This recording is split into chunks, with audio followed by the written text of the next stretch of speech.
10 വർഷം കഴിഞ്ഞാൽ site supervisors പറന്നിട്ടാവും സൈറ്റിൽ വന്നിറങ്ങുക. നിങ്ങളൊന്ന് ആലോചിച്ച് നോക്ക്. ഞാനിപ്പോൾ ഈ പറയുന്നത് മനുഷ്യന്മാരെ കുറിച്ചിട്ടല്ല, ഭാവിയിൽ കൺസ്ട്രക്ഷൻ ഇൻഡസ്ട്രിയെ അടക്കി ഭരിക്കാൻ പോകുന്ന ഡ്രോണുകളെ കുറിച്ചിട്ടാണ്. നമ്മളിപ്പോൾ ഡ്രോൺ കല്യാണത്തിന് മാത്രമാണ് മേലോട്ട് പോകുന്നത് കണ്ടിട്ടുള്ളൂ. ഇപ്പോൾ ആമസോൺ ഡെലിവറിക്ക് യൂസ് ചെയ്യുന്നുണ്ട്. ഇനി കൺസ്ട്രക്ഷൻ ഇൻഡസ്ട്രിയിൽ ഇതിന് അനന്ത സാധ്യതകളാണുള്ളത്.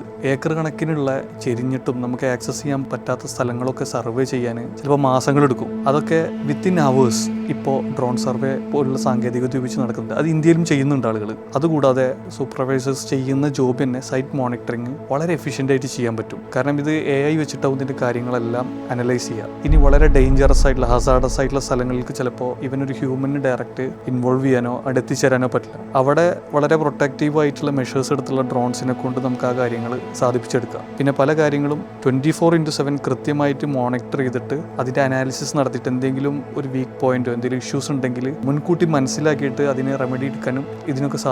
ഇനിയും വളരെ സാധ്യതകൾ ഇതുണ്ട്. ഒരു എക്സാമ്പിൾ പറയുകയാണെന്നുണ്ടെങ്കിൽ ഒരു ഡ്രോൺ കൊടുത്തിട്ടാവും ബ്രിക്ക് വരെ ചിലപ്പോൾ ചെയ്യുക, അല്ലെങ്കിൽ ഒരു കോൺക്രീറ്റിൻ്റെ ഒരു പ്രീകാസ്റ്റ് മോഡൽ കൊടുത്തിട്ട് സെറ്റ് ചെയ്യുക ഡ്രോൺ ആവും. അപ്പോൾ ഇതെല്ലാം നമ്മൾ എക്സ്പെക്ട് ചെയ്യണം കമ്മിങ് ഫ്യൂച്ചറിൽ.